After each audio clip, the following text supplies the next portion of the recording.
যে মহান আমাকে আজকে এই মুহূর্ত পর্যন্ত সুস্থ এবং সবল রেখে দুনিয়ার সমস্ত ঝামেলা থেকে পার করে মহান প্রত্যেকের মহান আদায় মসজিদ পর্যন্ত আসা প্রদান করেছে। এই জন্য সেই মহান মহিয়াকে দরবারে থেকে মহাব্বতে কালিমাতুস শুকর পাঠ করে পড়ি আলহামদুলিল্লাহ। সম্মানিত হাজিরিন, আমরা রাসূল করিম সাল্লাল্লাহু আলাইহি ওয়াসাল্লামের কাজ সম্পর্কে আলোচনা ধারাবাহিকভাবে করে আসতেছিলাম। আজকে আমরা রাসূল সাল্লাল্লাহু আলাইহি ওয়াসাল্লামের যে হক আমাদের উপর, যে হক সম্পর্কে আজকে আলোকপাত করে বসে যাওয়া হচ্ছে সালাত আলা নবী সাল্লাল্লাহু আলাইহি ওয়াসাল্লাম, যে অধিক হারে রাসূল করিম সাল্লাল্লাহু আলাইহি ওয়াসাল্লামের উপর দরুদ সালাম প্রেরণ করা। এটা হচ্ছে উম্মত হিসেবে আপনার আমার উপর আল্লাহ রাসূল সাল্লাল্লাহু আলাইহি ওয়াসাল্লামের হক।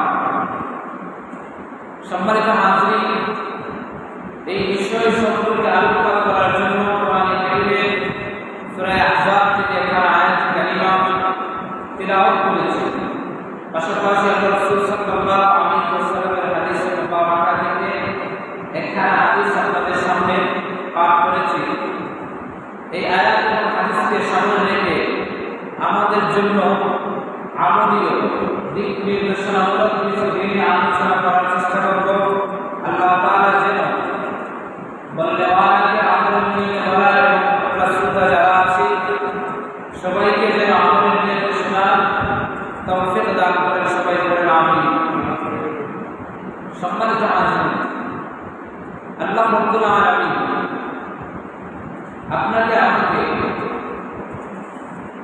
এই মুসলমানের ঘরে জন্মদান করার রব্বুল আলামিন আল্লাহ আমাদের যে সমস্ত বিধিবিধান দিয়েছেন, এই বিধিবিধানগুলোর মধ্যে এমন কোন বিধিবিধানের ব্যাপারে পাওয়া যায় না যে বিধানের ক্ষেত্রে আল্লাহ তাআলা নিজেই বলেছেন যে আমার উম্মতেরা, তোমরা ওই আমল করো, আমি আল্লাহ ওই আমলে তোমাদের সাথে শরীক। শুধুমাত্র একটা আমলের ক্ষেত্রে পাওয়া যায় যেই ব্যাপারে আল্লাহ তাআলা নিজেই ঘোষণা করেছেন যে আমার বান্দারা তোমরা নিজেরা ওই আমল করো, আমার পক্ষ থেকে এটা তোমাদের উপর আদেশ। এটাতে শুধু তোমরাই করো এমন না, বরং এই আমলের মধ্যে তোমাদের সাথে আমি মহান রব শরীক করি। সুবহানাল্লাহ। এই আমলটাকে আল্লাহ তাআলা কোরআনে হাকীমের মধ্যে সূরা আহজাবের ৮ আয়াতের মধ্যে বলেন, ইন্নাল্লাহা ওয়া মালাইকাতাহু ইউসাল্লুনা আলান নবী ইয়া আইয়ুহাল্লাযীনা আমানু সাল্লু আলাইহি ওয়া সাল্লিমু তাসলিমা। আল্লাহ রাব্বুল আলামিন এই আয়াতের মধ্যে তিনি নিজেই ঘোষণা করেন, আল্লাহ নিশ্চয়ই স্বয়ং আল্লাহ রাব্বুল আলামিন ওয়া মালাইকাতাহু এবং তার মালায়েকা ফেরেশতাগণ যা রয়েছে ইউসাল্লুনা আলান নবী, নবীর উপর সালাত করে। আল্লাহ রাব্বুল আলামিন নিজেই নবীর উপর সালাত করেন, ফেরেশতা যারা আছেন তারাও আল্লাহ নবীর উপর সালাত করে। এই সালাত শব্দের বিভিন্ন তরজমা হয়। ওলামায়ে আমাদের মধ্যে বলে সালাত শব্দটা যদি আল্লাহ তাআলার দিকে নিসবত হয়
সালাওয়াতুম মির রাব্বিহিম ওয়া রাহমা। এখানে সালাওয়াত শব্দ, সালাত শব্দটা উল্লেখ হয়েছে। এখানে সালাত মানে হচ্ছে রহমত বর্ষণ করা। আল্লাহ তাআলা সালাত মানে হচ্ছে তার প্রিয় হাবিবের উপর রহমত বর্ষণ করেন, বান্দাদের উপর রহমত বর্ষণ করেন। এই সালাতটা যখন ফেরেশতাদের দিকে যখন নিসবত হয়, তখন এর মানে দাঁড়ায় যে ফেরেশতারা আল্লাহ রাসূলের উপর সালাত করেন মানে হচ্ছে ফেরেশতারা আল্লাহ রাসূলের জন্য দোয়া করে, রহমতের দোয়া করে। এই সালাতটা যখন আপনার দিকে নিসবত হয়, মানুষের দিকে নিসবত হয়, যখন এই সালাতের ভিন্ন মানা কিন্তু আসে। উলামায়ে কেরাম বলেন মানুষের দিকে যখন সালাত শব্দের নিসবত হয়, যখন এর অর্থ হলো দুরূদ পাঠ করা। আল্লাহ রাব্বুল আলামিন আয়াতে কারিমার মধ্যে বলেন, ইন্নাল্লাহা ওয়া মালাইকাতাহু ইউসাল্লুনা আলান নবী। নিশ্চয় মহান রব তিনি নিজে এবং ফেরেশতারা আল্লাহ রাসূলের উপর, নবীর উপর সালাত প্রেরণ করেন। ইয়া আইয়ুহাল্লাযীনা আমানু সাল্লু আলাইহি ওয়া সাল্লিমু তাসলিমা। আল্লাহ রাব্বুল আলামিন ইমানদার যারা আছে তাদেরকে ডাকে বলেন, হে ইমানদার বান্দাবান্দিরা রে, আমি রব যেহেতু নিজেই আমার রাসূলের প্রতি সালাত প্রেরণ করে, ফেরেশতারা রাসূলের প্রতি সালাত প্রেরণ করে, আমি রবের পক্ষ থেকে তোমাদের জন্য আদেশ হলো সাল্লু আলাইহি ওয়া সাল্লিমু তাসলিমা। তোমরা আমার রাসূলের প্রতি দুরূদ এবং সালাম বেশি বেশি করে পাঠ করো। আর ওই দুরূদ এবং সালাম প্রেরণ করা, এটা হচ্ছে উম্মতের উপর রাসূলের যে হকগুলো আছে এই হকের মধ্যে থেকে অন্যতম একটা হক। সম্মানিত হাজিরিন, এবার আসেন যে আমরা কেন রাসূল করিম সাল্লাল্লাহু আলাইহি ওয়াসাল্লামের উপর দুরূদ পাঠ করব, এই ব্যাপারে উলামায়ে কেরামদের এই যে নিয়ম থেকে আমি কয়েকটা কারণ আপনাদের সামনে তিলাওয়াত আপনাদের সামনে বর্ণনা করে শোনাবো, যে যেই সমস্ত কারণে আপনি আমি আল্লাহ রাসূল সাল্লাল্লাহু আলাইহি ওয়াসাল্লামের উপর দুরূদ পাঠ করব। সম্মানিত হাজিরিন, এই দুরূদ কেন পাঠ করব, এর মধ্য থেকে উলামায়ে কেরাম কিতাবের মধ্যে লেখেন যে এই দুরূদ পাঠ এজন্যই আমরা করব কারণ এটা হচ্ছে আল্লাহ তাআলার পক্ষ থেকে আমাদের উপর কি আদেশ। আল্লাহ তাআলা কি বলেছেন, আমাদেরকে আদেশ করেছেন, ইয়া আইয়ুহাল্লাযীনা আমানু সাল্লু আলাইহি ওয়া সাল্লিমু তাসলিমা। হে ঈমানদারেরা, তোমরা নিজেদের জায়গা থেকে আমার রাসূলের প্রতি দুরূদ এবং সালাম প্রেরণ করো। আল্লাহ তাআলা এই আয়াত কারিমার মধ্যে আমাদেরকে কি করেছেন, আদেশ করেছেন। আল্লাহর আদেশে আমরা আল্লাহ রাসূলের উপর কি করব, দুরূদ পাঠ করব। এটা হচ্ছে প্রথম নাম্বার কারণ। দুই নাম্বার কারণ, এই দুরূদ পাঠ করা মানে হচ্ছে আল্লাহ তাআলা স্মরণ করা। দুরূদ পাঠ মানে আল্লাহ কি করা, স্মরণ করা। কারণ এই দুরূদ এমন একটা দুরূদ, যেই দুরূদের মধ্যে আল্লাহ রাসূলের উপর দুরূদের পাশাপাশি দুরূদের যে শব্দগুলি আছে, এই শব্দগুলির মধ্যে আল্লাহ তাআলার জিকির আছে, আল্লাহ তাআলার নাম আছে। যেমন সংক্ষেপে যে দুরূদ আমরা পড়ি সাল্লাল্লাহু আলাইহি ওয়াসাল্লাম, এখানে সাল্লাল্লাহ প্রথমেই কি আছে, আল্লাহ তাআলার নাম আছে না, আল্লাহ তাআলার নাম আছে। সুতরাং যেহেতু দুরূদ পড়লে আল্লাহ তাআলার জিকির হয়, স্মরণ হয়, এজন্য আপনি আমি দুরূদ পাঠ করব। আমরা যে নামাজের মধ্যে যে দুরূদ ইব্রাহিম পাঠ করি, আল্লাহুম্মা সাল্লি আলা মুহাম্মাদিন ওয়া আলা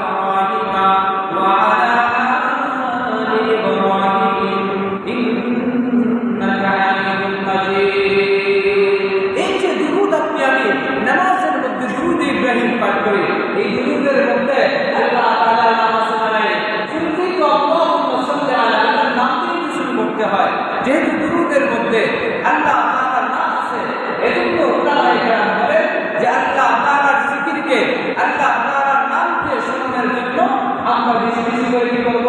দুরূদ পাঠ করব। আর আল্লাহ তাআলা তো হাদিসে কুদসির মধ্যে আপনাকে আমাকে আল্লাহ তাআলা জিকির করার জন্য স্মরণের জন্য আদেশ করেছেন। হাদিসে কুদসির মধ্যে হযরত আবু হুরায়রা রাদিয়াল্লাহু তাআলা বলেন, يقول الله عز وجل إذا আল্লাহ রাব্বুল আলামিন বলেন, আলা আনতা সাল্লি আবদি, যে আমি বান্দার দান করে, আমি বান্দার সাথে মুআমালা করে, বান্দা আমি রবের ব্যাপারে যেরকম ধারণা করে, আমি রব তার সাথে ওই রকম ভাবে মুআমালা করি, ওই রকম ভাবে তার সাথে আচরণ দেখাই। ওয়া বান্দা যখন আমি রবকে স্মরণ করে, তখন আমি রব কিন্তু তার সাথে পাশাপাশি থাকে।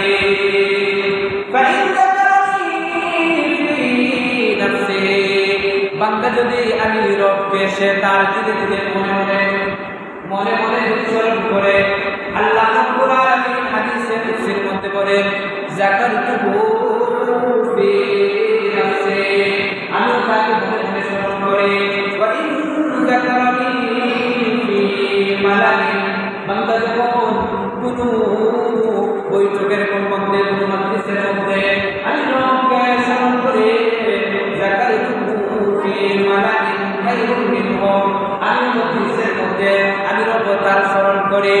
এমনকি বান্দা যে মজলিসে আমি রবকে স্মরণ করে, তার চাইতে উত্তম মজলিস কথা ফেরেশতাদের মজলিসের মধ্যে আমি রব আমার ওই বান্দার কথা আলোচনা করে।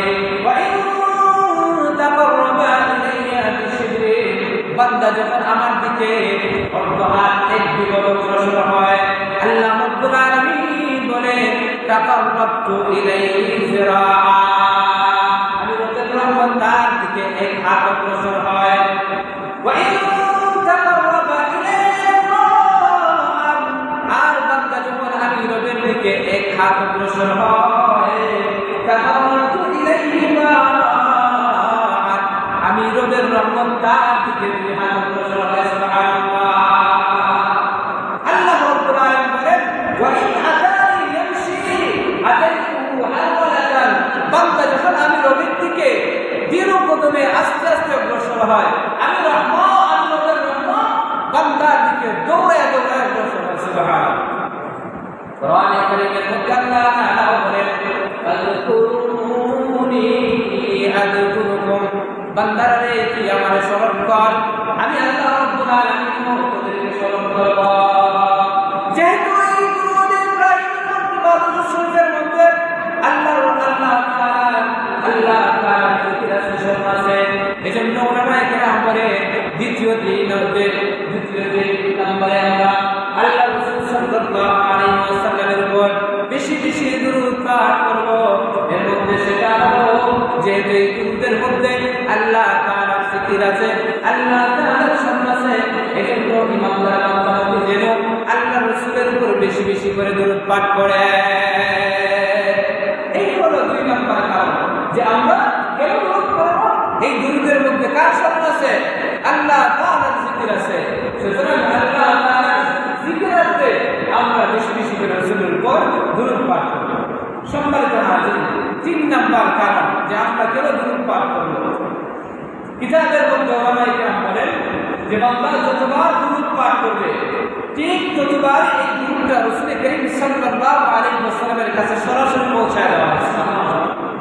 কার কাছে পৌঁছায় দেওয়া হয়? আপনি বাংলাদেশের যে কোনো প্রান্তে থাকেন, বিশ্বের যে কোনো প্রান্তে থাকেন, এই যে রমজা ঘাট থেকে আপনি আমি হাজারো হাজারো কিলোমিটার দূরে অবস্থান করছি, সেই দূর থেকে আপনি আমি নিজেদের জায়গা থেকে আপনি আমি যতবার আল্লাহ রাসূলের উপর দুরূদ পাঠ করব, ততবার ওই ফেরেশতা নিয়ে যেটা আছে দুরূদ পৌঁছায় দেওয়ার জন্য এই ফেরেশতারা আপনার হাদিসের রসুলের মধ্যে রাসূলের কাছে গিয়ে নাম ধরে ধরে আপনার আমার ওই দুরূদটা রাসূলের খেদমতে পেশ করে। সুবহানাল্লাহ। হাদিসে পাকের মধ্যে আল্লাহ নবী সাল্লাল্লাহু আলাইহি ওয়াসাল্লাম বলেন, আল্লাহ রাদিয়াল্লাহু তাআলা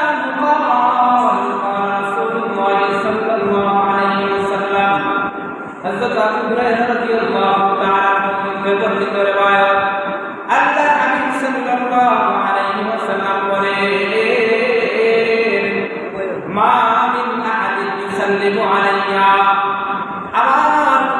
মধ্য থেকে যেই বান্দা বান্দে যেই উম্মতে আমি রাসূলের উপর দুরূদ পাঠ করে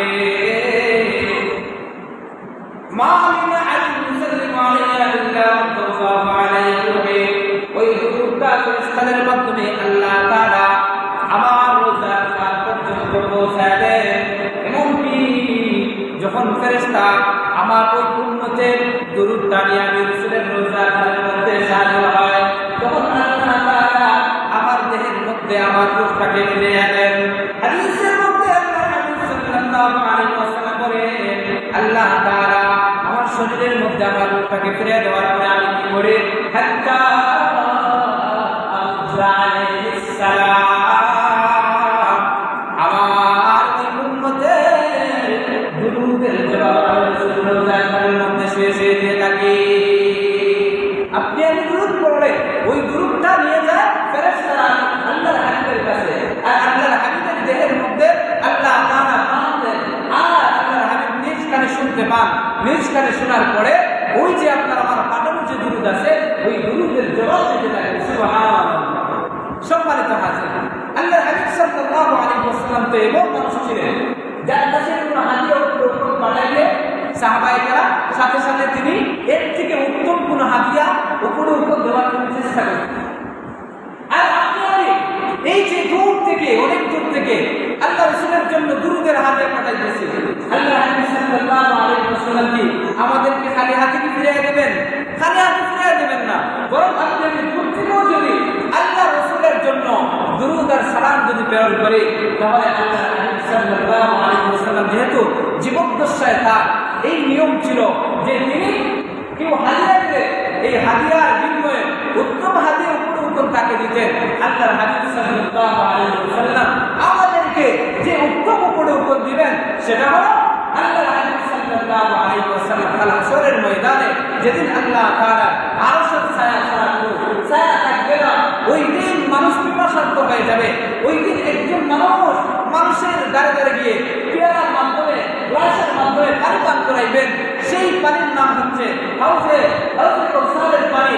এই পানি ওই সমস্ত উম্মতদেরকে আল্লাহর হাবিব সাল্লাল্লাহু আলাইহি ওয়াসাল্লাম তিনি নিজ হাতে পান করাইবেন। সুবহানাল্লাহ।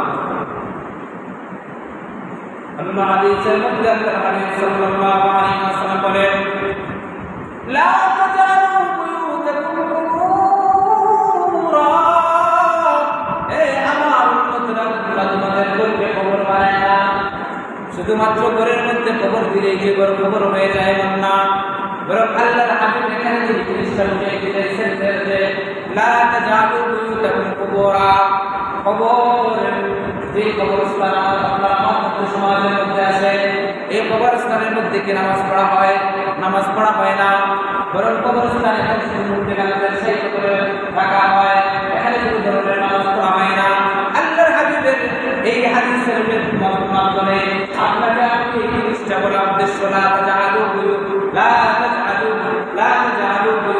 কুবুরা, লা তাজালু বুয়ুতাকুম কুবুরা, তোমরা তোমাদেরকে তোমাদের ঘরকে কবর বানায় না হচ্ছে যে তোমরা তোমাদের ঘরের মধ্যে কবরে যে এরকম নামাজ পড়া হয় না, তোমরাও তোমাদের ঘরের মধ্যে নামাজ যে না পড়া, এর মানে হচ্ছে ঘরকে কবর বানানো।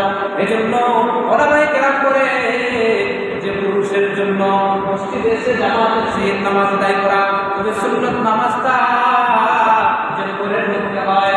কারণ একটা পুরুষ যখন সে সুন্নাত নামাজ ঘরের মধ্যে পড়বে, যখন তার বিবি দেখবে, যখন তার ছোট্ট ছোট্ট সন্তান দেখবে, এই সন্তান দেখার পরে তার বিবি দেখার পরে সে নামাজের প্রতি আগ্রহী হবে।